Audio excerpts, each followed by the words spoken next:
Bonjour à tous, merci, finissez d'entrer, achevez vraiment la dernière phrase, si vous avez une dernière chose à dire. On va commencer, asseyez-vous si vous voulez, on va commencer maintenant cet après-midi en essayant de conserver le rythme et de ne pas prendre trop de retard. Tout cet après-midi va être consacré au domaine de la lutte, décloisonner le domaine de la lutte d'abord, élargir le domaine de la lutte ensuite. Pourquoi on a choisi ce terme qui, avant d'être chez Houellebecq, était dans la langue, grosso modo, du marxisme et du gauchisme des années 60-70 ? C'est parce qu'il exprime bien une idée qu'il y a quelque chose dans la société qui est à l'œuvre. Jadis, on disait lutte des classes. Il y a quelque chose qui, dans la société, est à l'œuvre et quelque chose dont certains s'emparent. Et cette idée de décloisonner, d'élargir le domaine de la lutte, c'est immédiatement penser que la culture, la danse en l'occurrence, a quelque chose à voir avec la société, a quelque chose à dire avec la société tout le temps, en permanence et continuellement.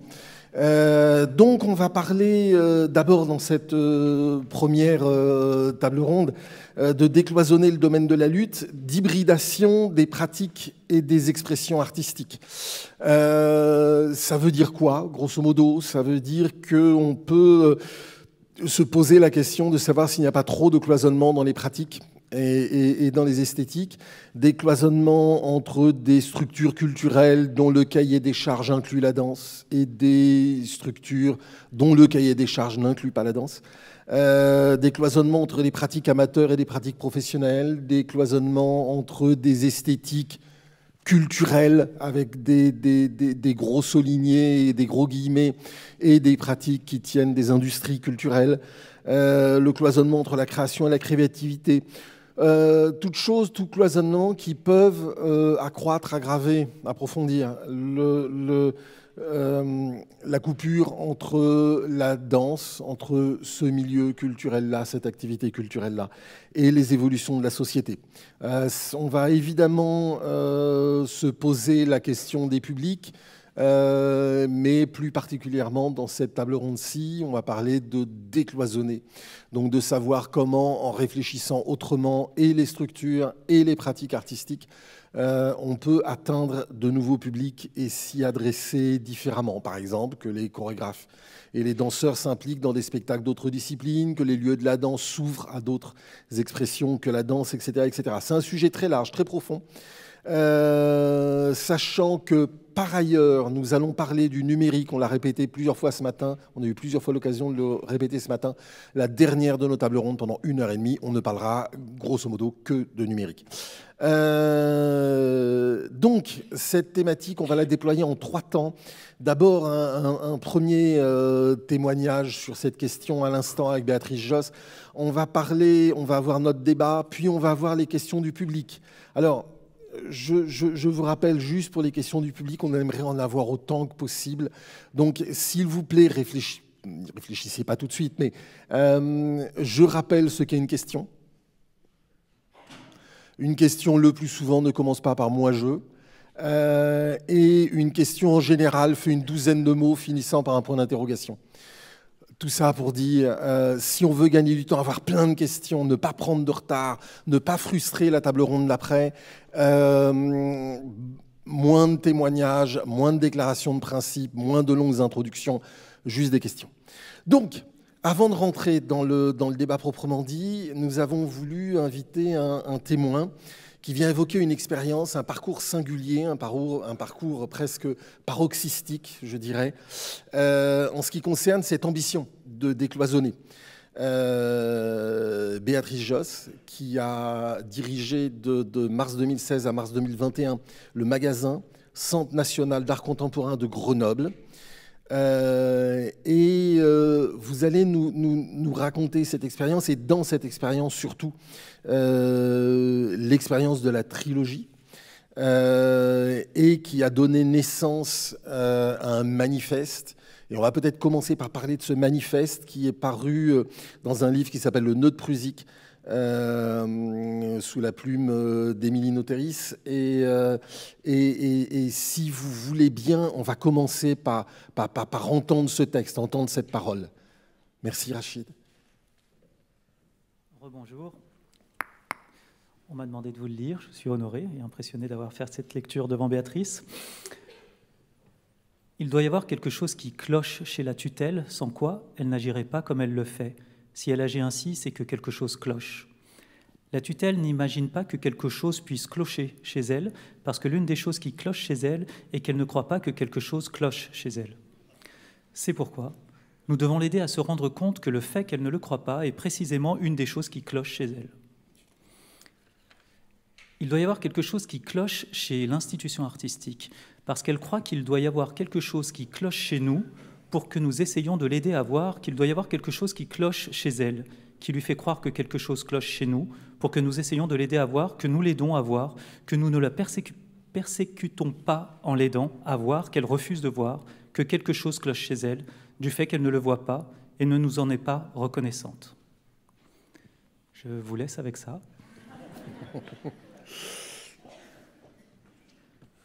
Merci, merci Rachid, merci pour ce texte impressionnant.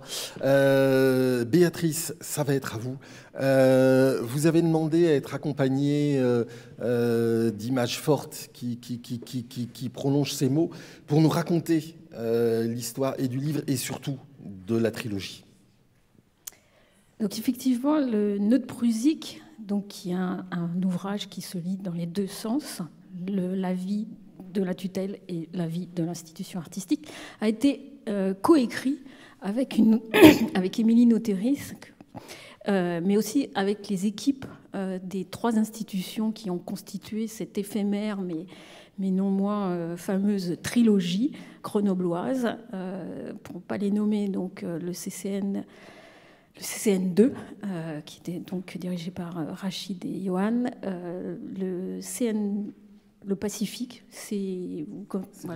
voilà, bravo, merci. Et le magasin, dit le magasin des horizons, puisque j'ai voulu renommer le centre, ce fameux Centre national d'art contemporain, un terme extrêmement barbare, d'un autre nom, donc, qui permettait d'ouvrir justement à d'autres perspectives. Ce qui nous a permis de réaliser un certain nombre de débats, de propositions qui se voulaient réformatrices pour l'institution, sachant que je partais d'une institution extrêmement malade, le magasin, qui était l'archétype de la politique culturelle de décentralisation de l'art contemporain, qui dans les années 80 ouvrait des lieux tout blancs pour imaginer que les artistes dits internationaux puissent diffuser la bonne parole sur les territoires. Entre-temps, ce modèle a décliné physiquement, et le bâtiment n'étant plus chauffé, n'étant en très très mauvais état, j'avais imaginé qu'on puisse bâtir quelque chose à partir des ruines, comme le livre de Anna Tsing, bâtir après les champignons de la fête du monde, ou bâtir à partir des ruines du capitalisme. Là, je partais à partir des ruines de l'institution, en disant qu'à Grenoble, possiblement, vu que cette ville avait cette intention historique de proposer la mutualisation des esprits. Et donc, Next, ce lieu est devenu un lieu de débat, mais de débat animé par des artistes. À chaque fois, c'était des artistes qui nous ont mis en scène ces espaces de débat. Vous avez ici une nuit des idées où on a invité plus de 70 personnes à venir discuter, qui était mise en scène par une metteuse en scène pédagogue, Daria Lippi. Next. Et next. Oups, ça s'est cassé. Bon, pas de next. C'est dommage, parce qu'après, je ne sais plus ce que je devais vous dire. Si. J'appartiens à des arts visuels, hein, donc j'ai besoin d'images. Next. Et puis un autre protocole, par exemple, avant des grands rassemblements autour du pari de la confiance, l'utilisation d'un protocole de Yann Bourgeois qui consistait à être en mise en confiance réciproque avec un travail sur les chaises, l'atelier du joueur. Et vous me voyez là avec Éric Piolle, qui à l'époque avait confiance en moi et réciproquement, et puis malheureusement... Éric Piolle, maire de Grenoble. Accessoirement. Next.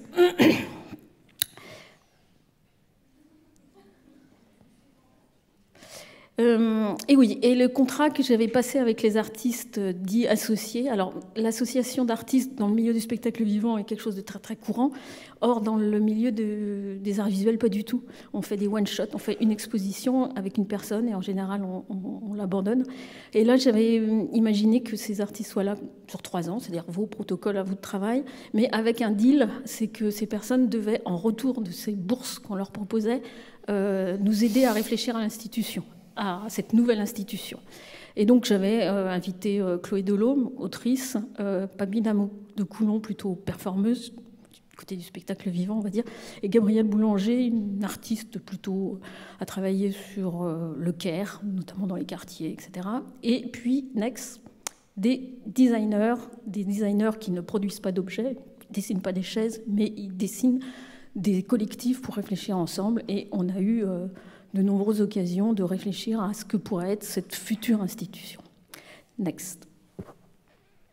La seule chose que je suis parvenue à faire pendant cette petite courte période, c'est de réaménager une formation qui était initialement prévue pour former des curateurs internationaux. Et je me suis posé la question de quoi avait besoin le monde de l'art actuellement. Sûrement pas de curateurs internationaux, mais de gens qui pouvaient réfléchir avec des artistes sur un territoire et en se posant des questions qui n'étaient peut-être pas celles qui étaient posées précédemment, et en ouvrant cette formation à du secteur social, secteur scientifique, on est à Grenoble, des activistes, des jardiniers, tout ce que vous voulez, et surtout des personnes sans papier. Le tout encadré par des tutrices, comme vous l'avez pu le marquer, donc des personnes racisées, dont par ailleurs l'intention n'était pas de faire beaucoup de travail corporel. Mais je leur ai dit, qu'à cela ne tienne, j'ai une seule exigence, vous pouvez tout faire, tout dire au niveau des contenus, mais je veux qu'il y ait, next, des pratiques corporelles. Voilà, c'est la seule proposition que je vous fais.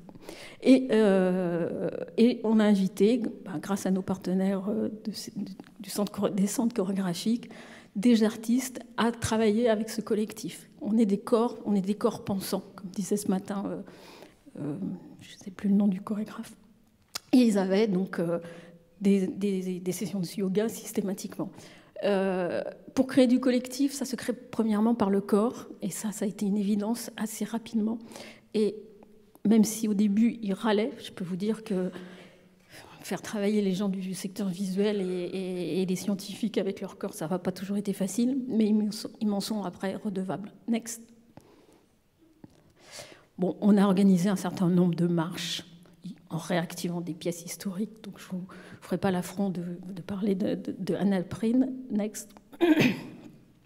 Mais aussi Anthony Merlot, qui habitait Grenoble à l'époque et qui en a permis de faire des randos queer. Donc au fur et à mesure qu'on montait en montagne, on se transformait.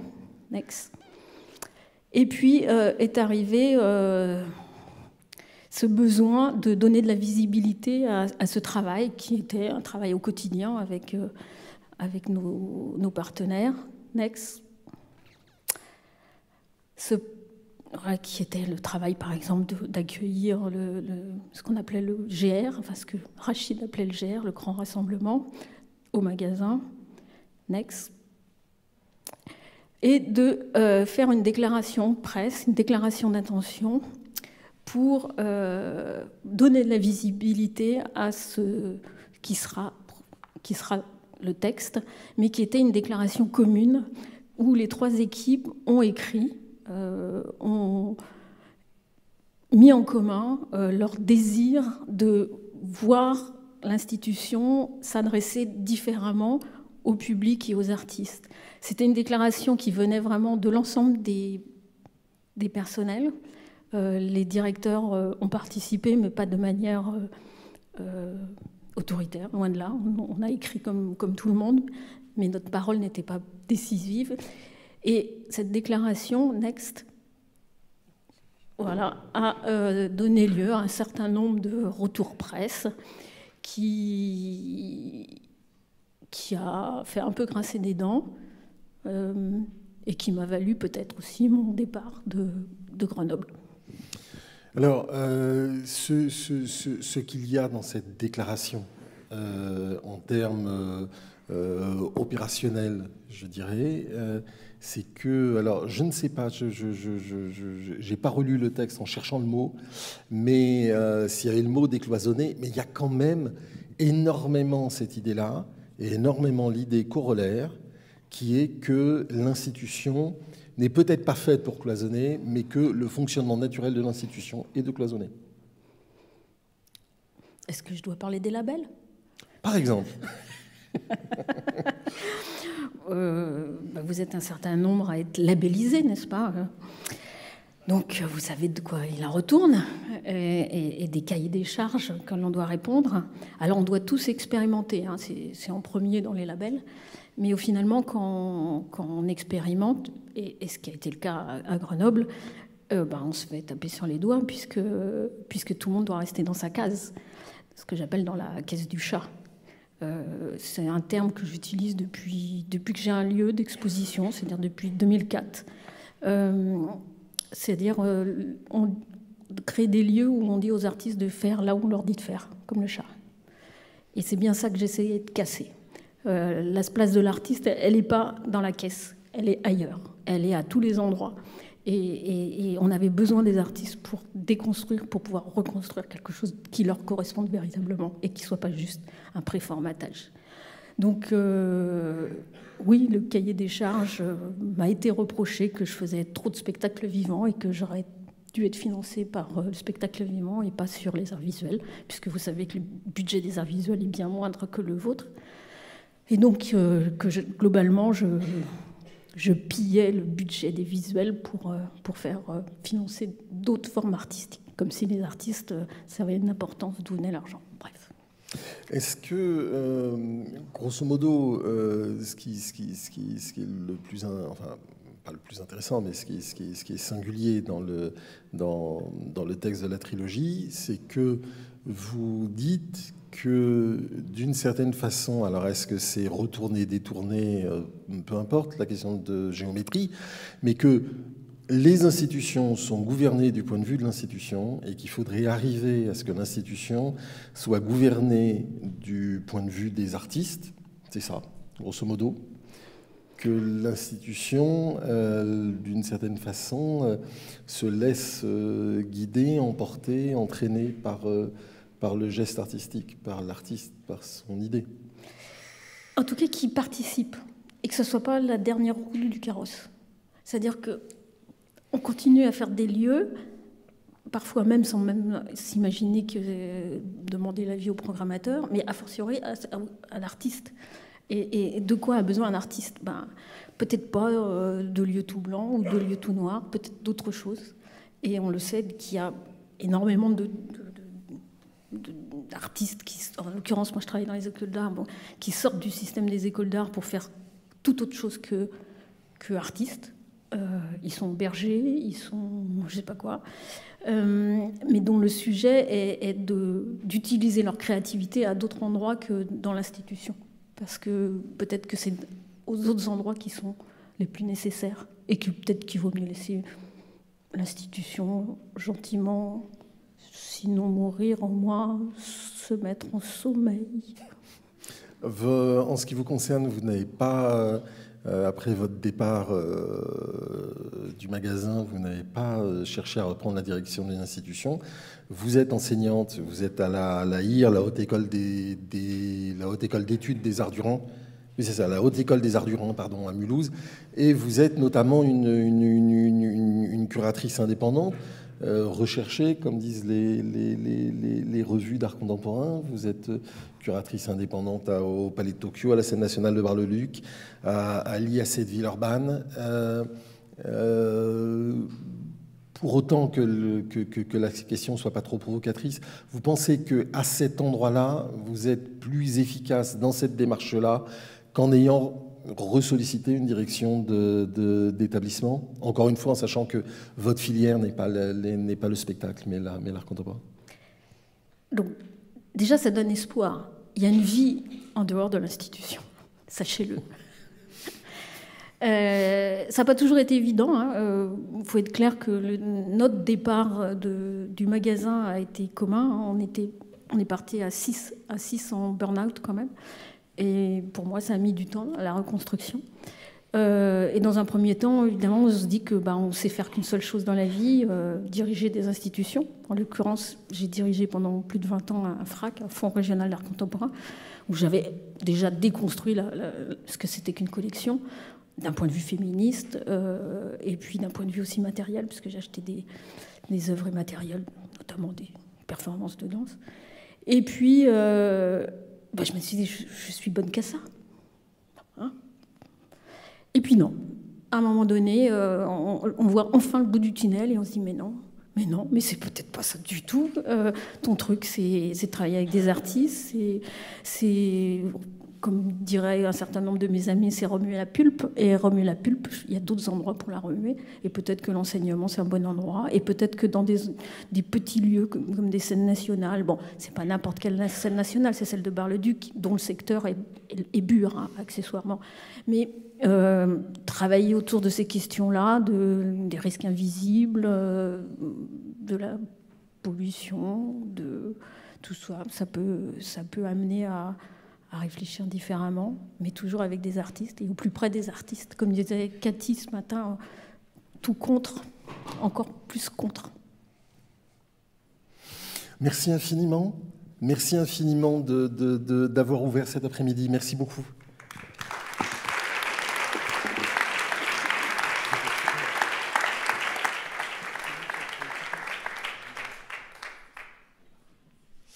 Je vais appeler les 4 autres intervenantes de l'après-midi à bien vouloir me rejoindre. Pardon, je récupère un micro.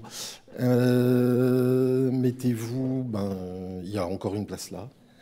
Donc, nous allons, je ne vais pas dire que nous allons rentrer dans le vif du sujet, nous y étions d'emblée.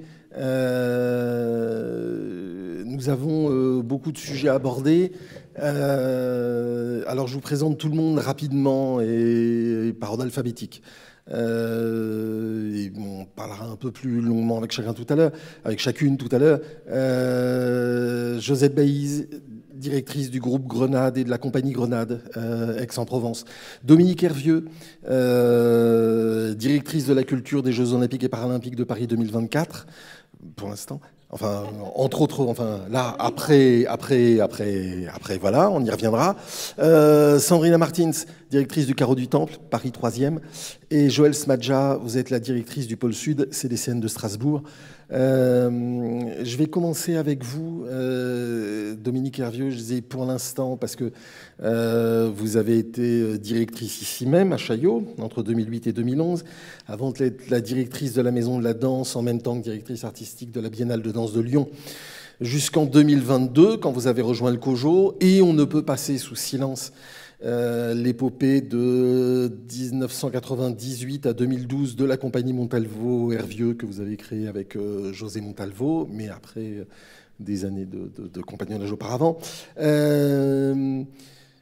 Et dans votre travail actuel pour l'Olympiade culturelle, on voit bien par essence immédiatement ce que ça veut dire décloisonnement. L'Olympiade culturelle, ça pose des questions danse et sport, musique et sport, spectacle et sport, littérature et sport.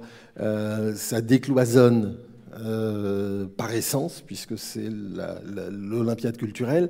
Mais on a l'impression, en fait, que la danse, dans son histoire des quelques dernières décennies, la danse est précisément un des lieux qui s'est posé peut-être avec le plus d'obstination, le plus de radicalité, le plus de constance, la question du décloisonnement, tout au moins dans les esthétiques. Oui, bonjour à tous. En effet, je fais la petite parenthèse olympique. Pierre de Coubertin, en 1896, disait « il faut faire tomber les cloisons ». Mais c'était très intéressant parce qu'il s'agissait d'éducation, de sport et de culture. Donc, en effet, par rapport au sujet qui nous occupe, ça fait très longtemps que ces questions se posent.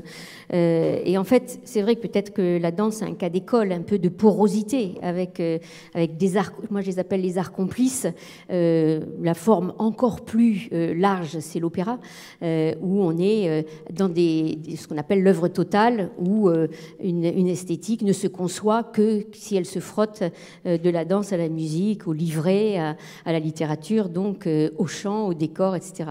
Donc cette idée de l'œuvre totale, elle fait partie de l'art occidental, et pas que occidental, parce que c'est peut-être l'art le plus ancien aussi d'autres civilisations. Et cette envie de faire appel à d'autres formes pour constituer un récit cohérent, et un récit complexe, et un récit baroque, on pourrait dire. C'est la dimension baroque qui est très forte dans le sens de l'excès, dans le sens de la sensorialité qui existe dans cette forme opératique. Donc c'est vrai que la danse, elle est un petit peu au cœur de tout ça.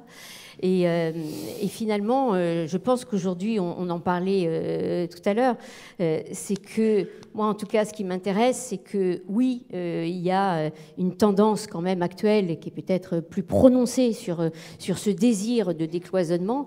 Et en fait, ce qui est important, pour moi, c'est l'arc-en-ciel entre ce désir d'hétérogénéité, au niveau formel, c'est ça, hein, créer une œuvre à partir d'éléments hétérogènes, et le purisme, une forme de purisme, et d'être purement dense, d'être purement... et moi, j'aime les deux, en fait. Je ne pense pas qu'il y ait quelque chose qui donne une réponse à quoi que ce soit. Je pense qu'on est dans une société par la mondialisation, par le numérique, par toutes ces nouvelles technologies qui, de toute façon, stimulent la complexité et des apports comme ça qui s'agrègent les uns les autres. Mais j'adore aussi retourner à des œuvres qui traitent une seule question, qui est la question du mouvement. On en a besoin. Et je pense que c'est dans les allers-retours entre cette distinction. Et là, je pensais justement tout à l'heure à quelque chose. Il y a la Maison des artistes à Paris, comme vous le savez. Et avec les Jeux Olympiques, ils s'amusent à faire des compétitions artistiques. Et eux, ce qu'ils disent, on va revenir à la compétition sur la gravure, la compétition sur le dessin, c'est-à-dire pas du tout ce dont vous parliez tout à l'heure, donc c'est assez très éloigné de vos sujets. Mais je pense que c'est dans l'exploration de toutes ces questions-là, c'est-à-dire comment est-ce qu'on approfondit peut-être une pratique, et comment elle peut aussi s'associer à beaucoup d'autres. Et juste pour finir, il y a un exemple aujourd'hui d'une institution qui me semble très intéressante, c'est la Gaîté Lyrique. Et la Gaîté Lyrique, ils associent l'urgence culturelle, climatique, démocratique dans un projet d'une institution. Et en fait, comment ils ont fait, c'est qu'ils ont associé Arte, Singa, Actes Sud et Artifarti, c'est-à-dire des gens qui vont chacun s'occuper d'une orientation très forte, éditoriale, des missions esthétiques ou politiques. Et en fait, ces gens, ils disent la fête n'empêche pas l'engagement n'empêche pas la création. Et c'est dans les équilibres, en fait, de toutes ces, ces impulsions qu'on va donner aux spectateurs en disant, oui, aujourd'hui, on va réfléchir avec Singa sur la question des réfugiés, la question du partage des outils, et puis ces personnes-là, elles vont avoir accès à la création, et en même temps les créateurs vont avoir accès à des moments de recherche extrêmement pointus ou très populaires, parce qu'ils vont aussi vers des formes festives. Et je trouve que cette mobilité, cette souplesse entre tous ces registres-là, elle est assez bien présentée par la Gaîté Lyrique. Et c'est vrai que, en tout cas en termes de sensibilité, c'est un peu, les gens qui me connaissent le savent, c'est un peu dans cette plasticité de l'engagement, de l'amateur, le sport, de la création et de la recherche, que je pense qu'une institution doit s'épanouir, doit vivre avec toutes ces dimensions-là. Je ne sais pas si c'est clair. Oui, alors c'est d'autant plus clair que vous me fabriquez déjà une transition toute simple, parce que Sandrina Martins, vous êtes directrice du Carreau du Temple. Pour ceux qui ne connaissent pas, le Carreau du Temple, c'est un marché couvert du Second Empire, dans la limite du quartier du Marais, pas loin de République à Paris. Et c'est un lieu qui est très connu pour des pratiques amateurs. On peut y faire des cours de sport. Il y a aussi des locations d'espace avec des salons professionnels, des salons du livre, enfin toutes sortes de choses. C'est un lieu qui, par essence, par définition, est à la fois complètement décloisonné ou qui fait fonctionner ensemble des compartiments distincts. C'est ce genre d'établissement dans lequel, effectivement, il y a aussi de la danse, du corps, du mouvement partout. C'est ça, bravo. C'est un beau... une belle synthèse de l'activité du Carreau du Temple.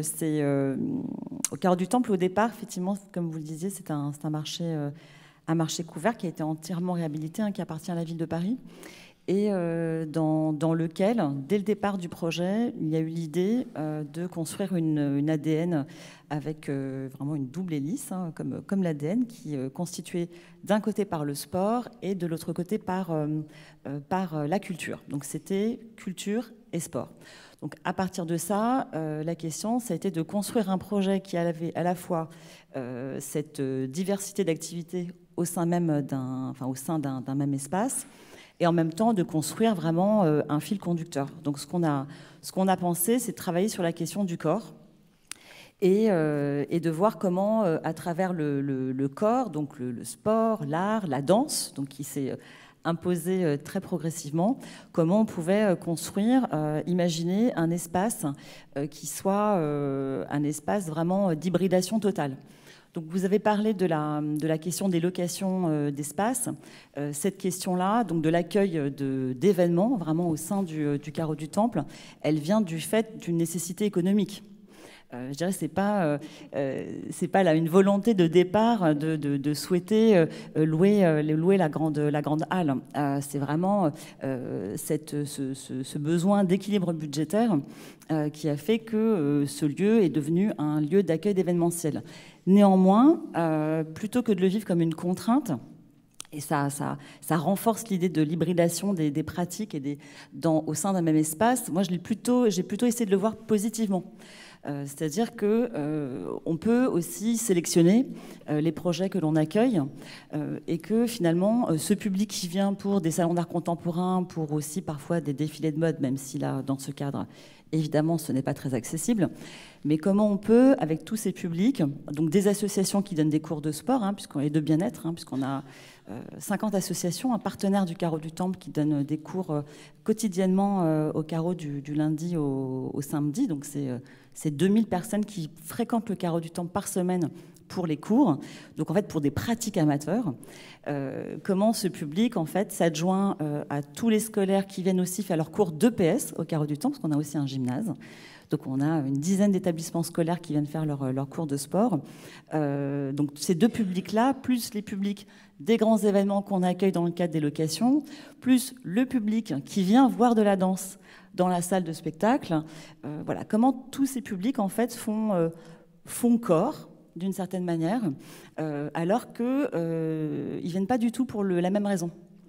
Et pour moi, c'est vraiment tout l'enjeu de la réflexion suite à votre invitation. C'est finalement, pendant longtemps, j'ai pensé qu'on devait faire venir dans la salle de spectacle absolument le public qui venait pour un cours de yoga. Je me disais, en fait, c'est ça qu'il faut. Il faut les faire venir. Et plus le temps passe, et plus je me dis qu'en fait, non, c'est très bien que des gens viennent faire un cours de yoga. C'est super si parmi eux, certains viennent découvrir un spectacle de danse. Mais en fait, c'est pas grave s'ils ne le font pas. Parce que finalement, ce qui compte aujourd'hui, en tout cas c'est mon point de vue de directrice d'institution culturelle, hein, comme l'on dit depuis ce matin, c'est plutôt de créer un lieu qui est un espace de vie, qui est vraiment un espace de vie dans lequel des publics très différents ont envie de passer, et que c'est très bien comme ça. Et ça passe aussi par l'ouverture du bar. On n'est pas obligé de consommer quand on vient au Carreau du Temple. Donc tous les jours, il y a des jeunes plutôt que de rester donc en pause dans leur école, en fait, ils viennent passer l'heure de trou au Carreau du Temple. Et pour moi, c'est un pari de se dire que ce public-là, parce qu'il va venir pour des usages qui sont différents de ceux d'une consommation culturelle, hein, au sens noble du terme, hein, vraiment de voir un spectacle. Finalement, ce public-là, il va créer une habitude. Et donc moi, je milite vraiment pour ça, pour ouvrir les lieux, comme le fait d'ailleurs vraiment Chaillot, je trouve, aujourd'hui, c'est de créer cette ouverture pour que les établissements deviennent autant que possible, bien sûr, dans des contraintes financières, dans des cahiers des charges qui ne sont pas évidents. Hein. C'est aussi des questions d'argent, hein, de pouvoir ouvrir un lieu toute la journée. Ça coûte du gardiennage, ça veut dire qu'il faut renforcer l'accueil. Enfin, c'est toutes ces questions-là qu'il faut prendre en compte. Mais voilà, il me semble qu'aujourd'hui, c'est ce qui est important. Après, il y a d'autres sujets, bien sûr, mais déjà sur ce premier aspect. Merci. Joël Smadja, vous dirigez le CDCN de Strasbourg, Pôle Sud, qui fut à l'origine une MJC. Je pense qu'il faut le dire, parce que ça dit au départ quel était ce rêve d'éducation populaire et d'émancipation par la culture, qui était le rêve et qui est toujours le rêve des MJC. Ce matin, Hortense Archambault citait un de ses confrères qui lui-même citait Édouard Glissant, qui parlait d'un théâtre de la relation. On a l'impression que votre lieu, c'est un CDCN, il n'est pas dans plein de disciplines à la fois. C'est de la danse, que de la danse, oui. Rien que de la danse. Enfin, voilà, on peut appeler tout ce qui s'y fait danse, voilà. Oui. Et on a l'impression pourtant que vous êtes dans cette idée, autour de cette idée glissantienne de la relation et de quelque chose qui s'ouvre finalement très largement pour aller toucher des publics là où vous êtes aussi, parce que vous êtes en un lieu particulier. Oui, merci, bonjour. Oui, l'histoire de ce lieu est toujours particulière, parce qu'en plus, effectivement, c'était une ancienne maison des jeunes et de la culture, et son histoire, elle est atypique dans la mesure où ce chemin, ce fil ne s'est jamais interrompu dans la relation que ce bâtiment avait avec la population locale. C'est-à-dire qu'en fait, des pratiques amateurs d'une MJC ont continué, le projet s'est développé au fur et à mesure des années. Ce projet s'est effectivement concentré sur la question du corps et la question de la danse. Et petit à petit, on est passé par différentes étapes, à la fois de scènes conventionnées, pour arriver aujourd'hui. Alors peut-être effectivement une institution. Cette institution ne s'est jamais prise au sérieux de l'institution, si ce n'est qu'effectivement, comme disait Béatrice tout à l'heure, l'institution a des cahiers des charges et des obligations qui nous paraissent à nous nécessaires, non pas de contourner, mais de jouer avec. C'est-à-dire qu'en fait, à travers les missions qui sont effectivement de développement de la culture chorégraphique, dans le mot culture chorégraphique, ça peut être un petit peu arrogant et un petit peu quelque chose qui pourrait ne pas s'adapter à des territoires comme le nôtre. Nous sommes situés dans ce qu'on appelle un quartier prioritaire de la ville, juste à proximité, on va dire, à une vingtaine de minutes du centre-ville de Strasbourg. Et nous travaillons depuis de nombreuses années sur la question aussi de la diversité des approches esthétiques, artistiques, mais aussi de la diversité des publics et l'adresse de comment on s'adresse à eux. Et à travers cette volonté qu'on partage beaucoup, hein, c'est pas quelque chose de très original en soi, c'est quels sont les dispositifs qu'on met en place et par quel cheval de Troie, j'ai envie de dire, on arrive à travailler avec des publics qui n'ont pas l'habitude d'aller au théâtre. On a au sein de l'établissement une école de musique qui est là depuis une quarantaine d'années et qui est vraiment une école de musique la plus traditionnelle, amatrice, avec des petits, des moyens, des grands, et avec des bourses qui permettent aussi aux gens de pratiquer les instruments à des tarifs très bas. Alors il y a toute une réflexion qui s'est mise en place. Déjà, que faire avec cette école de musique dans un lieu de danse? Enfin bon, je ne vais pas rentrer dans les détails. La question était pour nous aussi une façon d'être un ambassadeur avec ces pratiques amateurs pour pouvoir toucher les familles en venant dans le théâtre, en venant dans le lieu, pour pouvoir petit à petit découvrir ce qui s'y passait. Alors pour répondre peut-être plus précisément à cette histoire d'éducation populaire, tout à l'heure j'ai entendu le mot populaire festif. Nous, on part du principe que toutes les pièces qu'on présentera et qu'on va choisir dans des esthétiques extrêmement différentes peuvent être totalement accessibles à tous les publics. C'est une question de médiation, c'est une question de présentation, c'est une question de travail sur le vivant et de travail d'accompagnement, à la fois avec les artistes et avec les publics. Et la fête n'est pas forcément populaire et inversement. Alors, juste pour préciser ça, dans votre programmation, vous avez pour le coup une programmation extraordinairement large, allant de spectacles de hip-hop et crump à de la danse contemporaine hardcore, si vous me permettez l'expression. Oui, c'est ça. On a un éventail de propositions qui nous permet non seulement de travailler avec des générations et des artistes de la discipline de la danse, mais qui est, comme on le sait aussi, qui est traversée par tout un tas d'influences, que ce soit effectivement les danses urbaines, les danses de crump, les danses d'aujourd'hui, enfin on peut appeler ça comme ça, ce sera peut-être le plus simple. Mais il n'y a pas de différence quand on va chercher les publics, quand on travaille avec eux, on peut très bien lui proposer une performance ou une danse qu'on pourrait considérer comme hardcore, avec dans la salle des publics qui viendraient du quartier, avec les associations, ce qu'on appelle les associations de femmes du quartier, les associations du centre socioculturel d'à côté, mais aussi des universitaires, mais aussi des gens qui sont habitués à sortir en général à Strasbourg. Donc c'est cette diversité dans les publics et sur les plateaux qui nous permettent justement, enfin j'espère en tout cas, d'arriver à déjà à cette longévité, parce que le lieu existe depuis plus de 30 ans maintenant. Oui, vous y êtes depuis le début, quasiment. Depuis le début, depuis oui. le début. Oui. Le début. Josette Baïse, on parle quartier. Excusez-moi cette transition, j'ai honte de la faire, mais à l'origine, il y a quand même ça. Vous avez donné vos premiers cours en 78, vous avez créé Grenade, le groupe avec les enfants, la compagnie avec les adultes en 98, mais entre les deux, je crois que c'est en 89, j'arrivais plus à relire mes notes, pardon, vous êtes envoyé par le ministère de la Culture dans les quartiers avec cette idée, le mot décloisonnement n'est pas employé à l'époque, mais il y a cette idée que la danse part en mission dans les quartiers. Et donc, grosso modo, la question a été abordée plusieurs fois, et même déjà sur ce plateau. Quel est le chemin entre l'impératif social, socio-cul, comme disait une certaine génération, et l'exigence artistique d'une compagnie qui est la vôtre pour laquelle vous chorégraphiez, une quarantaine de chorégraphes par ailleurs, vous avez créé là depuis une vingtaine d'années, depuis des œuvres d'une quarantaine de chorégraphes. Quelle est la ligne de crête, justement? Alors bonjour, oui, donc il faut resituer un peu le contexte. Pendant une dizaine d'années, j'ai œuvré avec ma compagnie dans le secteur, on va dire, de la danse, dans le monde de la danse contemporaine, assez académique, même si moi je ne l'étais pas, mais quand même, voilà, entre 80 et 90. Et effectivement, en 89, le ministère m'a envoyé dans les quartiers et je leur ai dit oui, pourquoi pas, mais à condition que ce soit que je puisse travailler avec des enfants, parce que j'avais un peu peur d'aller dans des secteurs un peu différents.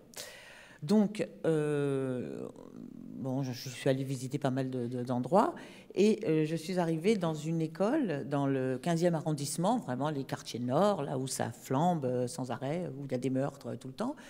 Et le moment où j'ai mis le pied dans cette cour de récréation de cette école, eh bien, pour moi, la problématique à laquelle j'ai réfléchi de ce débat, c'est-à-dire la lutte et l'hybridation, la minute où j'avais posé le pied dans cette école, pour moi, c'était réglé. C'était que tout à coup, tous ces enfants qui venaient de tous les coins du monde, alors là, pour le coup, vraiment, de l'Asie à l'Afrique, voilà, eh bien, ces enfants-là acceptaient de partager leur culture entre eux, avec moi. Ils acceptaient la différence des autres. Ils acceptaient de faire des œuvres communes, c'est-à-dire de créer des chorégraphies. Et instinctivement, je me suis dit, ben là, c'est gagné. Il y a quelque chose qui est gagné. C'est-à-dire que quand un enfant vietnamien va donner la main à un enfant qui est gitan, on a gagné quelque chose, là, vraiment, parce que c'est pas facile. Et donc, de ce fait, moi, j'étais complètement fascinée par cette beauté incroyable de toutes ces cultures. Et pour la première fois de ma vie, je me suis dit, ben, peut-être que là, je sers à quelque chose. Parce qu'à un moment donné, cette espèce de fascination que j'avais, parce que j'avoue que les premiers temps, je ne me suis pas dit, ah, bah, tu arrives dans ce quartier, tu vas réduire la fracture sociale. Non, c'est pas vrai, je me suis pas dit ça. C'est pas ça qui m'a motivée. Ce qui m'a motivée, c'était la beauté intrinsèque de toutes ces cultures et comment ces enfants, en faisant le moindre mouvement, j'estimais, et là je rejoins Robert Filliou qui dit, quand on parle aux enfants, on essaie de ne pas parler de maître à élève, mais de podeur à podeur, c'est-à-dire voilà, nous sommes à égalité. Et là, c'est vraiment ce que j'ai toujours pensé. Nous sommes à égalité. Et encore, je trouve qu'ils sont mieux, mais bon. Et de ce fait, j'avais aucun souci, et j'étais beaucoup plus à ma place là, que dans le monde de la danse contemporaine. Donc comment ça s'est fait? Ça s'est fait comme ça, parce que il m'a semblé que c'était tellement beau qu'il fallait absolument faire quelque chose. Donc la lutte, elle était là, parce qu'évidemment, on travaille dans un quartier depuis 30 ans, nous y sommes, et nous y restons, et on n'a pas du tout envie de s'en aller. Et aussi, voilà, on essaye de mettre à l'honneur toutes ces cultures, parce qu'on parle beaucoup depuis ce matin, le hip-hop. Nous, on en fait depuis 30 ans, mais il n'y a pas que ça. Je veux dire, il y a tout le reste. Et moi, c'était tout le reste aussi qui m'intéressait. La danse africaine, la danse flamenco, la danse orientale, la danse asiatique, très cachée, qui ne se montre pas. Et justement, le fil artistique, c'était ça. C'était de se dire, c'est incroyable. Comment on peut faire des choses. Donc très vite, on a fait des spectacles, et très vite, eh bien, on a eu de la chance parce qu'on a été, les programmateurs, les théâtres nous ont suivis. Et après, j'ai envie de dire que la lutte se déporte, parce qu'à partir du moment où on commence à être un peu connu, à faire des choses, à ce moment-là, on revient à ce qu'on a dit tout à l'heure, c'est-à-dire qu'on était classé dans le registre socio-culturel. Or, il y avait quand même pas mal de gens qui disaient « Mais non, attendez, vous n'avez pas compris.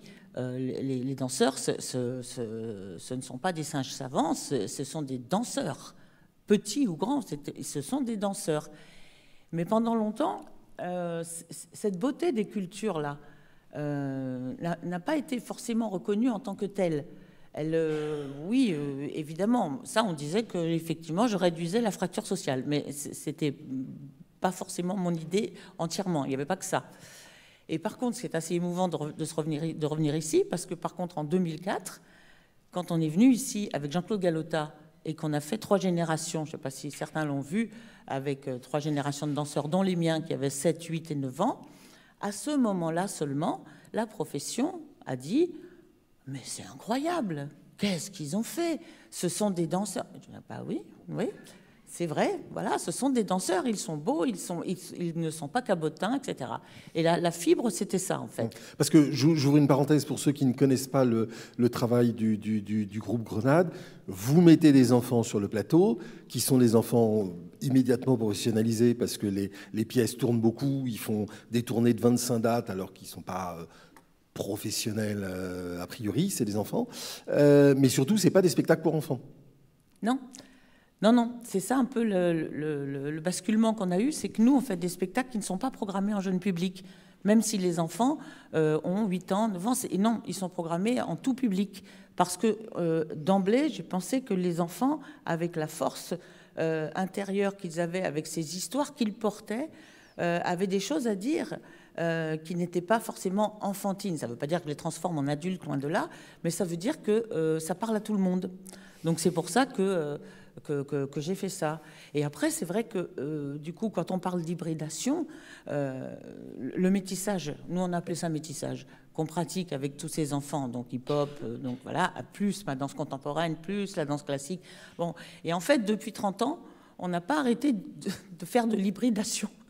Et à chaque fois, on se dit que, moi je mettrais le mot évolution après celui-là, c'est-à-dire comment on peut aller plus loin, comment on peut faire reconnaître cette beauté des quartiers. Et curieusement, la profession a reconnu à partir du moment où les chorégraphes ont donné des pièces. Et donc là, c'est vrai que ce qui est hallucinant, c'est qu'ils dansent aussi bien Crystal Pite qu'au Fechester, que là on fait au Narin. Voilà. Et ça, c'est complètement fou. Mais c'est ce côté-là. Donc il y a un côté un peu ambivalent, parce que c'est la verticalité de cette proposition, c'est-à-dire les grands chorégraphes archi reconnus, etc., qui font reconnaître cette beauté des quartiers. C'est déjà bien. Enfin, moi, je trouve ça formidable. Hein. Mais j'aurais bien aimé aussi qu'on dise, mais bon, ça arrive, hein, faut pas exagérer. Mais oui, alors forcément, ce spectacle est formidable parce que les enfants amènent ce qu'ils sont. Quand on a fait Baobab ici, Baobab, c'est du métissage pur et dur. Donc maintenant, ça y est, ça vient. Mais en fait, la reconnaissance n'est pas venue de dire, ah ouais, les enfants des quartiers, c'est formidable ce qu'ils font. C'est pas ça. C'est, ah oui, ils font au Fechester. Ah bah ça alors.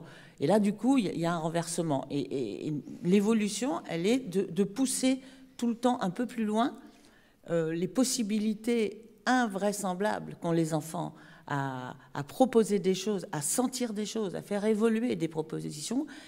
Là, on est sur quelque chose qui est intéressant, et c'est comme ça que je vois et la lutte et l'hybridation, en fait. Le retourne, et j'aurais une question pour toutes les quatre. Vous avez des parcours extrêmement différents, des expériences très différentes, mais assez emblématiques. On ne vous a pas invité par hasard sur cette thématique. C'est que vous, toutes les quatre, vous avez des parcours et des pratiques assez emblématiques. Mais justement, qu'est-ce qu'il faut pour ça ? C'est-à-dire, est-ce qu'il faut une situation particulière dans laquelle on est plongé, qu'on se fait embaucher par la bonne institution ou la bonne collectivité territoriale, ou est-ce qu'il y a quelque chose à construire intellectuellement, artistiquement, dans la vision de l'institution, dans la vision de son travail ? Qu'est-ce qu'il faut pour y arriver ? Si certains y arrivent et d'autres n'y arrivent pas, qu'est-ce qui manque à ceux qui n'y arrivent pas ? Ou qu'est-ce qu'ont en plus ceux qui y arrivent ? On a quand même besoin d'aide, parce que c'est l'énergie, on l'a tous ici, hein, ça, je crois qu'on l'a montré, mais par contre, c'est vrai que pour aller plus loin dans ce domaine-là, on a besoin des institutions. On en parlait ce matin, on a besoin des institutions, on a besoin que les gens nous aident et que les gens prennent des risques. Je pense que ce qu'on a vu de tout ce qui s'est passé, là, il y a quand même des risques de prix qui sont formidables. Et bon, c'est vrai que, par exemple, nous, on demande de faire un pôle international chorégraphique pour la jeunesse qui serait le premier dans le monde. Et là, la difficulté, si vous voulez, pour aller plus loin dans l'histoire, c'est que les institutions, dont le ministère de la Culture, etc., disent « Allez, on le fait. On prend le risque d'ouvrir une structure comme ça, comme la structure dont on parlait tout à l'heure. » Et c'est peut-être ça que maintenant, nous, on a beaucoup d'énergie, on fait tout ce qu'on peut, mais à un moment donné, il faut porter un peu ces étranges aventures-là pour aller plus loin. En fait, peut-être par rapport à mon expérience, c'était que quand j'étais jeune danseuse et que j'ai rencontré José Montalvo, en fait, je pense qu'il y a des moments de l'histoire de l'art où il y a des creux, il y a des académismes, il y a des choses qui se figent et on sent qu'il faut ouvrir les fenêtres. Et nous, c'est ce qu'on a ressenti, José et moi, dans les années 90. Et quand on a ouvert les fenêtres, on a vu le hip-hop, en fait, qui arrivait à Paris. Et c'est cette rencontre-là, tout d'un coup, qui remet en question, en fait, son langage, sa pratique, même ses apprentissages, même la façon de transmettre. Tout ça est remis en question par tout d'un coup l'émergence d'un courant esthétique auquel on ne s'attend pas, qui est très puissant, qui parle à d'autres personnes et dont on sent tout le potentiel à la fois artistique, expressif, de communication, relationnel, médiatique, on peut dire aussi avec le hip-hop. Et donc du coup, c'est, je pense, ce malaise où on se dit on ne va pas continuer à être dans des formes figées qui ne nous correspondent plus, et on va vers l'extérieur. Donc en fait, moi je pense que l'impulsion, c'est le goût des autres. C'est qu'à un moment, on sent que le déplacement de soi, il est lié à la rencontre avec une altérité, avec quelque chose qui est totalement inattendu et dont on veut se rapprocher. Et donc après, il y a eu, un peu comme toi, Josette, la question de la danse africaine, etc., où on a développé, même avec le cirque et avec la vidéo avec José, où là on était dans une hybridation formelle de principes d'écriture. Voilà. Mais en tout cas, pour nous, le truc, ça a été comment on sort de ça. On se sentait totalement à l'étroit, dans des carcans, dans des attentes esthétiques, des professionnels, on a passé les concours de Bagnolet, etc. Donc on voyait bien, il y a aussi des attentes non dites, quelquefois très formelles, et là, on invente une porte de sortie, et pour nous, c'était vraiment une esthétique relationnelle, d'aller vers les autres. Je vais juste peut-être rajouter que, n'étant pas artiste, on n'a pas eu nécessairement les mêmes parcours, en tout cas en ce qui me concerne. Et que là, peut-être une des qualités qu'il faudrait peut-être continuer à avoir, c'est l'obstination, l'énergie, bien sûr, mais aussi le pouvoir, la force de conviction. Et là, on parlera des élus, on parlera des institutions dont nous dépendons, et avec lesquelles on a vraiment besoin de travailler au jour le jour. Quelqu'un parlait de la formation des élus. C'est intéressant aussi de travailler au jour le jour sur une ouverture des esprits, pour travailler aussi sur leur faire comprendre que ce n'est pas que nos projets ne sont pas forcément voués à l'échec, de ne pas être là où on nous attend, parce que finalement on nous attend toujours à un certain endroit et il faut essayer de leur faire la démonstration qu'on peut peut-être réussir ailleurs. Voilà, donc je pense que je ne vais pas dire plus, mais c'est vrai que quand on n'est pas artiste, on a aussi à faire la preuve que le projet qu'on veut défendre peut être effectivement viable et aussi intéressant pour les personnes qui nous financent. Sans rien. Moi, juste, donc toujours dans la question de la diversification des publics, hein, qui est vraiment mon dada, je crois que tout le monde l'a compris. Je pense que ce qui compte, enfin moi, ce qui me paraît important aujourd'hui, c'est de se dire qu'il ne faut pas hésiter à prendre des risques. C'est-à-dire qu'en fait, on est dans un moment où, et j'entends, hein, Josette, tu as raison, il y a la question évidemment du soutien des institutions, mais je dirais que même sans soutien supplémentaire des institutions publiques et de financement supplémentaire, comme nous, on essaie aussi de déplacer nos pratiques et d'inventer, d'expérimenter des nouvelles choses. Donc je donne juste un exemple très concret, puisqu'en plus ça n'a pas marché. Donc je peux en parler d'autant mieux. C'est enfin ça n'a pas marché. Ça a en partie fonctionné, mais pas totalement. C'est qu'au moment de la crise du Covid, on a accueilli la demande de la ville de Paris. On était très heureux de le faire puisque notre lieu était fermé. On a accueilli une halte de femmes sans domicile fixe. Donc une halte femme en partenariat avec une association du champ social, l'association Aurore. Donc le lieu était fermé, c'était formidable, on a mis en place ce projet. Donc pendant plusieurs mois, donc des dizaines de femmes venaient tous les jours au carreau du Temple pour pouvoir se reposer, déjeuner, et puis elles repartaient le soir. Quand on a réouvert les lieux culturels, on s'est dit, avec l'équipe du carreau du Temple, on s'est dit, en fait, on va pas... Donc elles devaient partir, elles devaient retourner dans leur ancien lieu. Et à ce moment-là, on s'est dit, on a envie, donc on travaille cette question-là des publics, de la diversité des publics, et comment on peut faire venir dans nos lieux des publics qui ne sont pas des publics habituels, donc typiquement des personnes sans domicile fixe, c'était un peu une bonne cible, d'autant que la plupart d'entre elles sont migrantes, donc très très très éloignées des lieux culturels, et on s'est dit, donc on continue. Donc on a aménagé un espace pour que ces femmes puissent poursuivre ce projet. Et donc pendant plus d'un an, en fait, la halte femme, donc le carreau du Temple, a accueilli des publics très divers, donc le public du spectacle, ceux que j'ai cités tout à l'heure, mais également des femmes qui sont entrées par la même porte, qui ont fréquenté les mêmes espaces, tous les mêmes espaces de commun. Et donc on a tenté. Alors pourquoi ça n'a pas marché ? En définitive, on a conservé une partie de projets d'action culturelle avec ces femmes, mais pour des raisons de froid, de bruit, le projet a dû s'arrêter. Mais d'une certaine manière, c'est pas grave. C'est qu'en fait, encore une fois, on a tenté ce projet-là. Si ça avait pu se poursuivre, ça aurait été formidable. Et ça veut dire qu'une institution culturelle pouvait aussi être un lieu d'accueil de personnes directement issues du champ social. Donc pour moi, l'extension du domaine de la lutte, c'est ça aussi, c'est d'essayer d'inventer, même si au bout du compte, on peut se planter, mais on va tenter d'autres choses plus tard. Et là, on continue et en même temps, même si la halte telle qu'elle a été conçue au départ ne continue pas, il y a toute cette relation qui a été créée avec des femmes, donc une 50aine de femmes par jour qui venaient.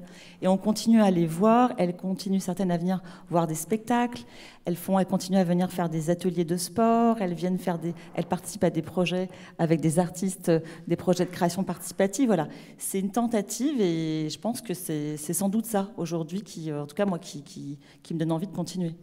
Est-ce que ça redessine pas d'une certaine façon un peu la définition de ce qu'est la direction d'un établissement? En potassant sur vous, j'ai vu que dans une interview, vous aviez dit que vous étiez presque autant, je cite de mémoire, directrice artistique que chef d'entreprise. Ce qui est quelque chose qui aurait été inaudible, évidemment, dans le monde de la culture il y a quelques années. Mais est-ce qu'il n'y a pas, effectivement, au-delà de la formule, quelque chose qui est très, très vrai? C'est qu'on ne peut bien tenter d'élargir les murs que si on a les compétences aussi pour le faire, que si on est armé, que si on a des équipes qui, au-delà de la volonté, de la conviction, etc., sont aussi armées professionnellement. Oui, c'est sûr. Enfin, c'est sûr que bon, déjà vous avez eu raison de parler des équipes parce que je pense que, en tout cas, nous vraiment, enfin, on porte un projet, mais si on n'a pas, et c'est pas juste pour rendre un hommage comme ça aux équipes, mais c'est évident. En fait, tout ça, c'est porté par des personnes qui travaillent au sein d'une même structure. Et sur la partie et sur la question de la compétence, qui est celle que vous évoquez, en fait, c'est vrai que peut-être qu'il y a 20 ans, moi, quand j'ai commencé à travailler, donc un peu plus de 20 ans, quand même presque 30 ans, les contraintes étaient moins fortes, concrètement, sur les établissements culturels. Aujourd'hui, on est face à quand même un ensemble de débats, d'enjeux, de défis de la société contemporaine qui sont incroyables. L'urgence climatique, il y a 25 ans, on n'en parlait pas. Le défi démocratique, le fait qu'il y ait une montée de l'extrême droite aujourd'hui partout dans le monde, que même un droit comme l'avortement soit plus quelque chose d'évident dans la plus grande démocratie au monde, c'est quelque chose qui est complètement dingue. Et donc le fait que l'inflation, l'augmentation des coûts de fonctionnement de nos structures, la nécessité bien évidemment d'augmenter les salaires, parce qu'il faut bien que les équipes puissent continuer à ne perdre pas en pouvoir d'achat, fait qu'on est obligé aujourd'hui, quand on dirige un établissement, de faire avec tous ces facteurs, et à la fois donc d'être vraiment un dirigeant d'établissement. Donc moi je fais autant de réunions, je fais plus de réunions bâtiments et RH que de réunions sur les projets culturels, très clairement. C'est évidemment une grande partie du travail à faire, mais c'est aussi de porter une vision sur qu'est-ce que peut être un établissement culturel du XXIe siècle. Et aujourd'hui, un établissement culturel du XXIe siècle, c'est un établissement qui est en prise avec les grands défis de son époque. Et donc, quand même, l'urgence climatique dans laquelle on est, mettre en place une transition écologique dans les établissements, effectivement, ça nécessite des compétences techniques. Moi, avant, je ne connaissais rien sur certains sujets. Aujourd'hui, j'ai développé des compétences sur certains matériaux, sur des technologies nouvelles. D'un point de vue juridique aussi, la complexité de notre administration globale, je ne parle pas institutionnelle, mais fait qu'on... sur les marchés, enfin bref, on est obligé aujourd'hui, et c'est une bonne chose, je pense, d'une certaine manière, d'être vraiment en prise avec différents champs de compétences. Et surtout, l'avenir est effectivement... bref, tout ce que j'ai dit, ça. Dominique Hervieux. Oui, juste par rapport à cette question de l'entreprise et de la direction artistique. En fait, moi, j'ai toujours travaillé beaucoup en binôme, en équipe et en binôme, avec vraiment un super champion administrateur ou administratrice et en totale confiance. Et donc, du coup, cette complémentarité entre la vision artistique qu'on partageait, bien sûr, était très très positive et on pouvait construire en s'appuyant l'un sur l'autre. Et par rapport aussi à cette question-là de la nature en fait du projet qu'on construit, en fait dans mon cas, particulièrement quand j'étais récemment à la Maison de la Danse, je pense que pour moi le chemin à tracer, c'était toujours la convocation des imaginaires, des esthétiques relationnelles et la question de l'œuvre. À partir du moment où cette chose-là est obsessionnelle et que c'est vraiment la ligne de conduite, c'est la question de la création des œuvres et de rendre possible, donner des outils pour la création des œuvres, tout en fait se déduit et se construit logiquement à partir de cette priorité. Merci. Alors, ça va être à vous. Donc, le temps que les micros se tiennent prêts à trottiner jusqu'à vous, je vous rappelle cette règle. Je suis pas un fasciste, enfin, pour l'instant. Et voilà, des questions simples avec un point d'interrogation. Il y a peut-être aussi des questions des gens qui nous regardent en direct sur YouTube. Qui a levé la main déjà? Parce que des questions, j'en ai plein.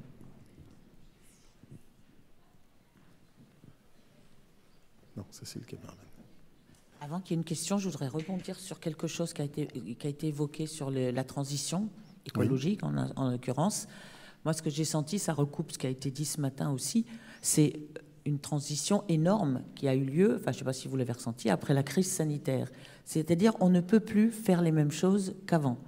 Il est clair que nous, on a par exemple un spectacle avec Ouad Narine qui a fait en quadrifrontalité Camouillotte, et c'est un bonheur total qu'on tourne depuis 3 ans parce que les gens ont besoin de participer beaucoup plus qu'avant. Cette crise a révélé des choses et quel que soit le travail qu'on va faire avec eux, en tout cas, ils veulent participer. C'est vrai que la salle noire, etc., ça fonctionne beaucoup moins bien maintenant. Il y a tout ce qui peut être en rapport avec le participatif, avec le fait que les danseurs dansent avec les gens, dans des cellules hip-hop, par exemple, qu'on crée, qui vont danser un peu partout à l'extérieur. On sort des théâtres. On crée des rencontres qui étaient beaucoup plus importantes, qui sont beaucoup plus importantes maintenant qu'avant, en tout cas. Merci. J'ai cru voir par là, non. Alors, moi, j'ai une autre question pour vous, mesdames, qui est que on parle beaucoup de décloisonner pour toucher des nouveaux publics. Il y a eu une remarque un peu provocatrice qui a été faite dans un événement de ce genre début septembre à Pompidou. Quelqu'un qui disait « Mais si vous voulez vraiment être sûr d'avoir une politique des publics qui soit vraiment novatrice, audacieuse, supprimez les directions des publics. » Et que ce soit le consentement de tout le monde, que ce ne soit plus une partie à part de la direction des établissements, mais que ce soit inscrit partout, systématiquement, tout le temps. Non, un directeur d'un théâtre disait que si on veut être sûr d'avoir une politique des publics absolument novatrice, il faut supprimer le poste de chargé de public.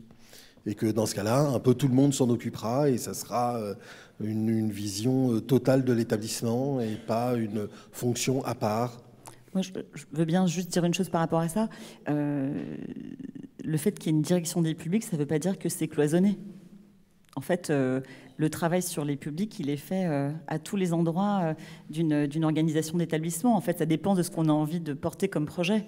Donc, si on a envie de porter un projet dans lequel tout est interconnecté, la direction, le directeur, la directrice des publics, il fait essentiellement un travail de coordination en fait de l'ensemble des actions. C'est le cas chez nous. Nous, il n'y a pas de séparation. On n'a pas d'un côté les œuvres et puis il faut trouver des publics pour remplir la salle par une équipe des publics. Pas du tout. Les personnes qui travaillent en lien avec les publics, ils travaillent à la fois sur les projets de pratique amateur avec des professionnels, à la fois avec les associations. En même temps, ils pilotent aussi les projets de création participative avec des artistes chorégraphes professionnels en lien avec des amateurs. Ils font vraiment tout est interconnecté. Donc je pense que ce qui compte, c'est le projet d'établissement. et que finalement c'est une question d'organisation. Oui, je partage complètement cet avis. À ça, on peut rajouter que quand on parle de... Alors, moi, je n'ai pas de directeur des publics, on a des médiateurs. Alors, je ne sais pas si ce bon est meilleur ou pas, je ne sais pas. En tout cas, c'est quelque chose qui n'est pas comme relation publique comme on utilisait avant. Avant, on parlait de responsable des relations publiques. Aujourd'hui, on parle de médiateur. Mais aussi, il faut savoir que la communication participe complètement aussi. Les personnes qui font ne serait-ce que les réseaux sociaux et travaillent aussi à l'endroit de la communication participent à la recherche, ou peut-être en tout cas... pas forcément la recherche, mais à la fidélisation aussi des publics, parce qu'on a différents modes d'adresse. Je pense on est tous, comme tu viens de le dire, on est tous complètement investis de cette mission, encore un mot qui me pose question, de ces responsabilités en tout cas, d'amener des publics vers une œuvre, parce qu'encore une fois, cette œuvre, elle est au milieu du projet, l'œuvre et les œuvres qu'on a envie de proposer, les programmations qu'on propose, et après il faut faire en sorte qu'elle puisse rencontrer le maximum de gens, quelle que soit l'orientation, quels que soient les quartiers dans lesquels ces gens habitent, quoi. Voilà, mais je pense que les publics, il y avait un autre directeur qui disait à un moment donné, si on enlevait les budgets de communication, on pourrait faire nos théâtres ouverts gratuits. Parce qu'effectivement, on pourrait dire que pourquoi est-ce qu'on fait de la com, on ouvre les portes et puis on laisse tout le monde rentrer. Ça peut être aussi une question qu'on peut se poser. On a parlé plusieurs fois, et ce matin et aujourd'hui, des tutelles, notamment ce beau texte que lisait Rachidou Ramdan tout à l'heure. Est-ce que vous avez le sentiment, encore une fois, les unes les autres, peut-être en commençant par vous, qui êtes en place avec... J'ai un label. Oui, vous avez un label. Voilà, c'est pour ça. Oui. Mais est-ce que les relations avec les élus évoluent, et quand on parle d'une dégradation générale du climat avec les collectivités territoriales, indépendamment de vos cas personnels, est-ce que vous avez le sentiment qu'il y a peut-être une moindre légitimité de la culture auprès du monde politique? Ça devient effectivement un sujet qui n'est plus prioritaire. On l'entend, on le voit, on pourrait presque le comprendre d'ailleurs à certains endroits. Dans les collectivités publiques, la question de la culture, alors moi je prends l'exemple, je suis à Strasbourg, il y a eu depuis que je suis dans cette maison, j'ai vu passer de nombreux maires de toute origine, de toute direction politique. Donc c'est vrai que c'est même pas une question de couleur politique finalement, c'est vraiment une question de priorisation. Et il y avait des mairies qui mettaient le premier adjoint à la culture, et puis il y a des mairies qui mettent l'adjoint à la culture en 14e position. Donc on n'est pas tout à fait dans les mêmes rapports. Et c'est vrai aussi que les choses sont peut-être plus compliquées quand il faut gérer, comme on vient de le voir en ce moment, les questions d'économie d'énergie, parce qu'effectivement, les théâtres consomment, parce que ça coûte cher à la municipalité. Donc petit à petit, on a des lieux qui sont de moins en moins soutenus financièrement, parce qu'il y a d'autres priorités, des difficultés à pouvoir gérer ces établissements. D'un point de vue éthique, j'ai envie de dire, on n'a pas rencontré enfin, en tout cas dans mon expérience, il n'y a pas comment dire, il n'y a pas d'obstruction, il n'y a pas de véritablement volonté, en tout cas dans le travail qu'on a pu faire, de nous enlever notre existence, de pouvoir remettre en cause le travail que l'on fait. Mais il y a toujours cette suspicion que, est-ce que c'est vraiment, est-ce qu'en mettant autant d'argent là-dedans, est-ce que ça va peut-être, est-ce qu'on pourrait pas le mettre ailleurs? Enfin, il y a quand même toujours cette question qui n'est pas totalement résolue dans l'esprit de nombreux élus. Ça dépend en plus souvent, les élus à l'intérieur même de leur collectif sont dans des débats aussi sur ces questions-là. En tout cas, c'est pas très simple. Alors après, les labels, les tutelles, on parle du ministère. Je pense que ça peut avoir une certaine importance d'être... Le mot label, en tout cas, nous a permis aussi d'ouvrir des portes, puisque c'est grâce à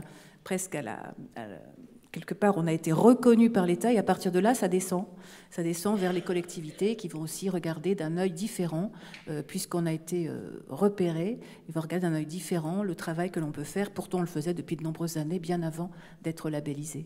Voilà. Et je ne sais pas, je n'ai pas répondu totalement à cette question, mais la question des politiques, elle est de toute façon cruciale, elle est permanente. Je pense qu'on est vraiment tous à la fois dans ces recherches de financement, de reconnaissance, et à la fois on a la conviction que même pour eux, pour les élus des collectivités, c'est pas simple, et on est aussi en face de certaines contradictions. Et l'aide dont tu parlais, Josette, elle n'est pas toujours finalement au rendez-vous, mais on finit par trouver des solutions différentes, quoi. Oui, je pense que la difficulté, c'est des fois le grand gap entre les déclarations d'intention des politiques et l'évaluation du travail qui est fait et ce qu'ils voient. Et que là, donc là, on est dans une absurdité totale parce que tout le monde pense correspondre, en tout cas pouvoir être en dialogue fructueux, constructif, sur des bases conceptuelles et nommées, claires. Et finalement, on ne parle pas de la même chose. Et finalement, même en se rapprochant, l'effet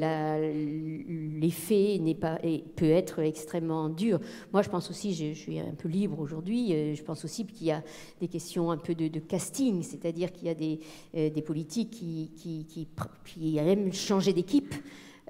Pour avoir des sensibilités qui vont avoir nommé eux-mêmes. C'est le grand pouvoir du politique, c'est de nommer. Et je pense qu'il y a quelque chose comme ça où finalement on se retrouve avec des équipes autour de soi qui viennent des nominations que le politique a fait lui-même. Et ça, je pense que c'est aussi assez courant. Alors, est-ce qu'il y a... Oui, il me semble qu'il y a une question là dans la salle, à moins que voilà, droit devant moi, au milieu...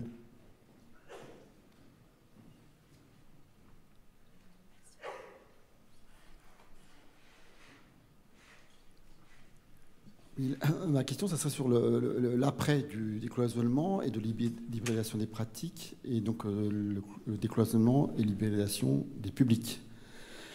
Donc j'ai trouvé très intéressant l'exemple de Josette Baïs, et moi j'adore ce qu'elle fait entre autres avec les enfants.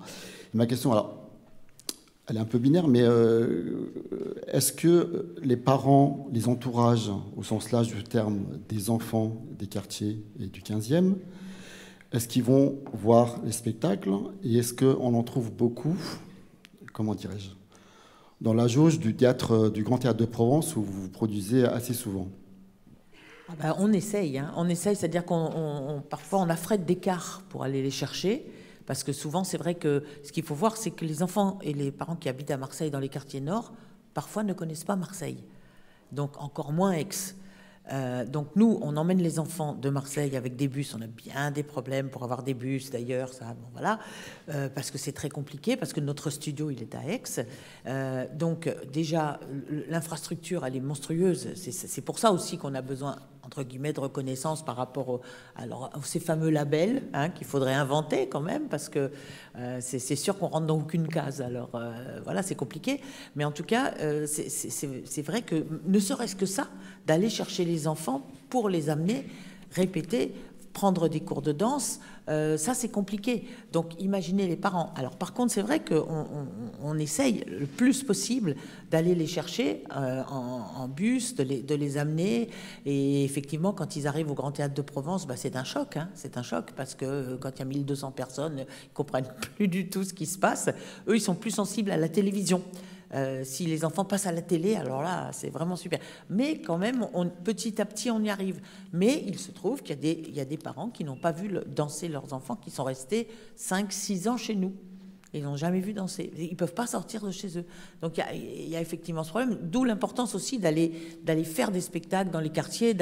C'est pour ça que j'ai fait une cellule hip-hop avec beaucoup de danseurs qui vont dans les quartiers montrer les choses. On va au-devant d'eux parce qu'on sait que parfois, ils ne viennent pas. Et c'est vrai que je ne pense pas que ces parents-là peuvent devenir Alors, évidemment, les parents qui viennent d'Aix-en-Provence ou des villages autour, bien sûr, qui viennent tout le temps au Grand Théâtre. Mais par contre, les parents des quartiers, malheureusement, ils ne peuvent pas payer 35 ou 40 euros pour aller voir des spectacles au Grand Théâtre. Donc, ça reste quand même un peu restrictif. Mais on essaye, mais ce n'est pas évident. Autant on arrive à sortir les enfants qui font des tournées. L'année dernière, il y a eu une centaine de dates, donc c'était incroyable, toutes ces tournées qu'ils ont fait, etc. Mais en règle générale, c'est pareil. Il faudrait des structures un peu plus soutenantes pour qu'on puisse organiser des choses encore plus en évidence avec ça, avec la sortie des quartiers, quoi. Merci. Pas d'autres questions ? Là-bas, tout en haut. Oui, rebonjour. Moi, j'avais une question par rapport aux institutions. On parle beaucoup des institutions depuis ce matin. Je pense que Josette Baïs en a encore parlé tout à l'heure. Les institutions ne nous aident pas. Mais moi, par exemple, ici, moi, je suis chorégraphe, il y a des directeurs de lieux, il y a tout ça. J'ai l'impression qu'on est tous fait partie de la même institution, qu'on soit chorégraphe, directeur de lieu, spectateur. Et je voudrais savoir qu'est-ce qu'on met un petit peu derrière le mot institution. Est-ce que c'est pas nous, finalement, les responsables de nous-mêmes et voilà, est-ce que c'est pas à nous de collaborer peut-être un peu plus ensemble pour qu'on creuse, qu'on évite de creuser un fossé entre les artistes, les chorégraphes et les directeurs ou directrices de lieux? Moi, quand je parle d'institution, je parle du ministère de la Culture, je parle du département, de la région, des villes. C'est comme ça que nous, on entend le mot institution, parce que sans eux, c'est extrêmement compliqué. Nous, on n'a pas à se plaindre, hein. On est aidé par tout le monde. Après, c'est le saut au-dessus où il faut créer des labels et faire des choses. Ça c'est plus compliqué. Mais nous, les institutions, alors bien sûr, nous, entre chorégraphes, on s'aide. Moi, je crée des festivals, des choses. On essaye de se voir beaucoup avec tous les chorégraphes de la région. On ne peut pas voir tout le monde, hein. On crée beaucoup de choses. On montre des spectacles dehors, justement, dans la rue, etc., avec beaucoup de chorégraphes. Mais ça ne suffit pas. C'est là que les institutions sont quand même, à mon avis, ont un rôle à jouer, et notamment dans le travail avec les quartiers, quoi. Ce que j'entends aussi dans la question, c'est aussi comment la relation entre les artistes et les directeurs de lieux s'élabore. Et je crois qu'à cet endroit-là, il y a encore du travail.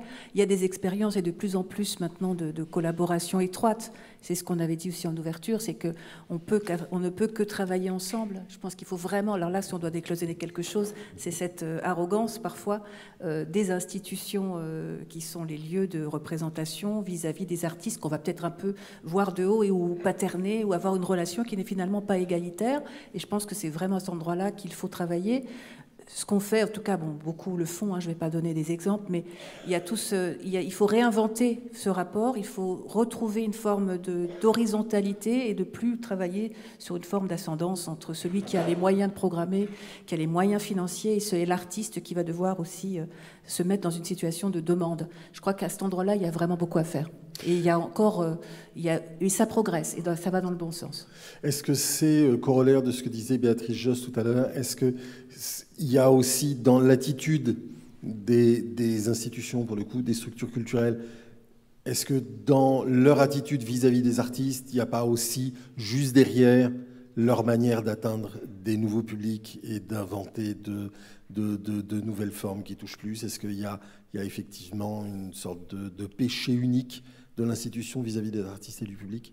Ou c'est deux voies différentes? Je ne suis pas sûre d'avoir compris, mais ce que je pourrais rajouter à ça, c'est que la question du temps aussi consacré à cette relation avec les artistes, elle est de plus en plus amoindrie. On parlait de chefs d'entreprise, on est complètement dans des emplois du temps totalement qui n'ont plus de sens, Et c'est tout ce travail à la fois de travailler sur les publics, travailler avec les institutions, travailler avec les élus, travailler avec les lieux, les partenaires et surtout les RH, les équipes.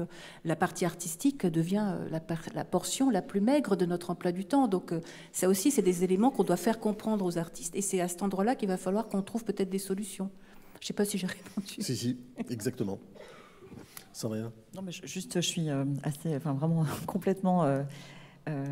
en accord avec toi, Joël, parce que c'est vrai que c'est quelque chose qui, je trouve, a changé vraiment ces dernières années.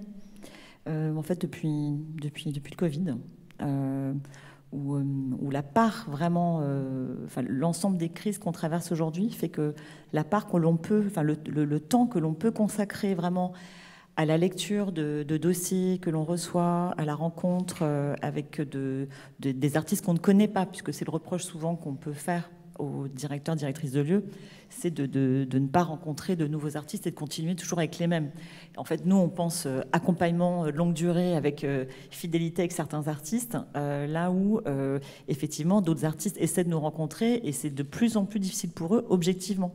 Et moi, je me demande vraiment comment les artistes vont continuer à vivre dans ce climat-là. C'est-à-dire que ça devient tous les rendez-vous que je fais quotidiennement avec les artistes, il faut remonter quand même systématiquement la même difficulté. Bon, là, ça nous éloigne du sujet, mais je pense qu'en revanche, ça rejoint la question de la personne qui est intervenue tout à l'heure. C'est comment on arrive à faire société dans ce moment de communion dans le secteur culturel, hein, tous les acteurs de la chaîne du secteur culturel, comment on va y arriver alors que ce temps-là se réduit et que les artistes, concrètement, aujourd'hui, sont vraiment en souffrance. Hein. Ils n'arrivent plus à contacter des directeurs d'institutions.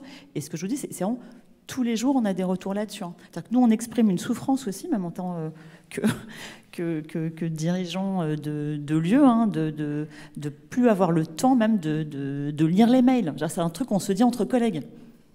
On se dit tout le temps, mais t'as réussi à lire tes mails? Non, j'ai pas réussi à lire mes mails. T'en es où? J'en reçois 300 par jour. Comment on fait? Et c'est quelque chose qui n'existait pas il y a encore quelques années. Et donc ça et en face, il y a des artistes qui sont dans la même situation, qui essaient de nous joindre. C'est quand même compliqué en ce moment. Merci. Quelqu'un voulait poser une question? Juste là. Voilà, soudain, plein de questions. Et au retour, cette dame qui est juste là. Merci. Bonjour, je voulais savoir, est-ce que certaines actions qui ont pour visée de décloisonner peuvent être vécues comme une violence par le public? Et si c'est le cas, quel est notre rôle en tant que professionnel de la culture? Assumer que ça peut être violent ou au contraire essayer de prévenir et d'expliquer? Voilà. Est-ce que juste peut-être une action, un micro-exemple pour qu'on voit exactement de quel type de violence vous pouvez parler? Je pensais par exemple quand il y a des lieux qui accueillent, comme au Carreau du Temple, qui puissent accueillir d'autres publics alors que ça n'a jamais été, ou alors des lieux qui faisaient de l'art visuel et qui font du spectacle vivant. Ok, dans ce sens-là, merci beaucoup. C'est beaucoup plus clair. Sur l'accueil, justement, des personnes, des femmes sans domicile fixe. Évidemment, ça a suscité des discussions donc au sein de l'équipe du Carreau du Temple. Tout le monde était complètement partant. J'ai craint à un moment donné que parfois, que peut-être certains voisins, nous on est dans le Marais, donc c'est quand même un quartier extrêmement privilégié. Donc j'ai craint que peut-être cette arrivée nouvelle d'un public qu'on voit rarement, il faut bien le dire, dans le quartier, puisse susciter des frayeurs, et en fait pas du tout. Vraiment, il n'y a eu aucun... En fait, ça a suscité aucune interrogation. C'est-à-dire que tout le monde était d'accord, les voisins, les élus locaux, les commerçants, les écoles. Au contraire, il y a eu un engouement autour de ce projet qui s'est manifesté d'ailleurs par le fait que chaque année, avec la Fabrique de la Solidarité de la Ville de Paris, on fait des collectes de boîtes de cadeaux de Noël. Et en fait, tous les habitants du quartier, tout le monde s'est mobilisé. On avait trop de boîtes. Il y a Christophe qui est là, secrétaire général du Carreau du Temple, qui est là dans la salle. Et on se disait, on a trop de boîtes, comment on va faire pour les distribuer? C'est une anecdote, bien sûr, car ils les ont récupérées et plein de gens en ont profité. Mais ce que je veux dire, c'est qu'il n'y a pas de... En fait, ça n'a pas du tout été vécu comme une violence. Au contraire, ça a été vécu comme une ouverture nécessaire, salutaire. De même, quand le plan grand froid s'enclenche à Paris, quand il fait vraiment très très froid, nous on arrête tous nos cours dans le gymnase. Donc ça veut dire que tous les enfants du quartier, les parents, peuvent plus venir faire de cours. On arrête tout pour libérer le gymnase, pour pouvoir accueillir les personnes qui sont dans la rue. Ça pose aucun problème. Au contraire, sur nos réseaux sociaux, on reçoit des témoignages de personnes qui nous disent « c'est super, continuez, très bien, mon cours est annulé, c'est pas grave ». Donc en fait, je pense que ça pose pas de problème. Dominique Hervieux. Ouais, je vais juste répondre à cette question. Quand justement le Théâtre National de Chaillot est passé à la danse. Donc là, c'était un traumatisme, on peut le dire, et qu'avec une grande partie de la profession théâtrale qui était archi contre le fait que la danse arrive à Chaillot, vraiment archi contre. Ça a été une grande tension médiatique, etc. Et en fait, voilà, aujourd'hui, c'est le Théâtre national de la danse. C'est vrai que c'est du travail, c'est vrai qu'il y a, ça bouscule, c'est vrai qu'il y a des spectateurs qui avaient l'habitude de venir ici, qui souhaitaient qu'il y ait 5 théâtres nationaux qui soient dédiés au théâtre, et qu'il n'y ait pas un théâtre national sur les 5 qui soit dédié à la danse. C'est des luttes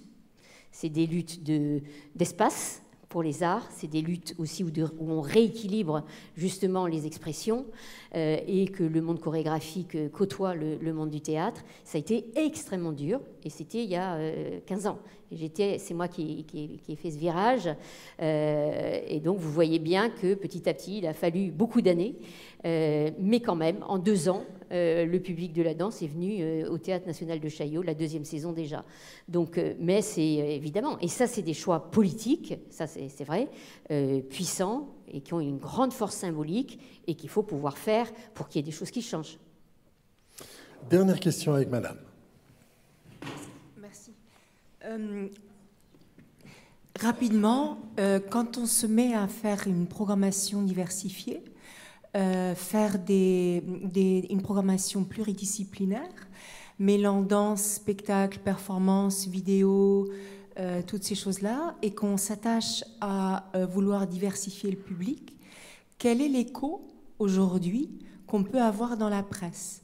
Parce que quand je vois les relais des attachés de presse, que les attachés de presse font des projets, souvent on nous fait remonter, oui, mais dans tel journal, c'est tel spécialiste de théâtre ou de musique, ou etc. Ce n'est pas des personnes qui sont pluridisciplinaires qui vont pouvoir se faire le relais. C'est une question, j'y connais rien. Voilà. Là, c'est les cahiers des charges. Hein. On a chacun, enfin, moi, quand j'étais à la Maison de la Danse, ou Joël, enfin, et on a des cahiers des charges au départ où c'est l'identité d'un lieu qui est maintenue, qui est préservée, qui est enrichie, etc. Et donc, c'est vrai que tous les virages, ce que disait mademoiselle, tous les virages demandent un accompagnement et sans doute un peu de, voilà, un peu de mouvement, un peu de remue-ménage. Peut-être pour parler de la presse de la danse, il n'y en a pas beaucoup. Et que c'est compliqué. Alors, en fait, au bout d'un moment, moi j'habite à Strasbourg, on est à Strasbourg, on n'est pas à Paris. Je crois que c'est important aussi de rappeler que ce n'est pas tout à fait la même réalité. Et donc la presse parisienne, et je ne sais pas s'il y en a dans la salle, peu importe, ne vient pas souvent à Strasbourg en tout cas, ou dans d'autres villes, et qu'on doit faire sans. Donc on travaille sans, c'est pas la peine en fait, on y arrive, hein. C'est pas l'article qui va faire venir les gens, c'est pas l'article dans un journal de danse qui va faire venir les gens du quartier au théâtre. Voilà, en gros.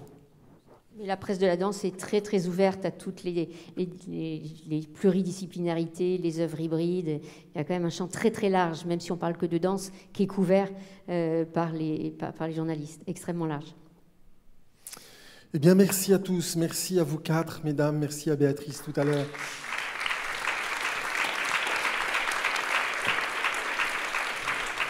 Merci. Ne vous éloignez pas trop, car à 16h15, notre 4e débat étant le domaine de la lutte, la danse, l'image, le virtuel. On commencera à l'heure autant que possible. Merci beaucoup, à tout de suite.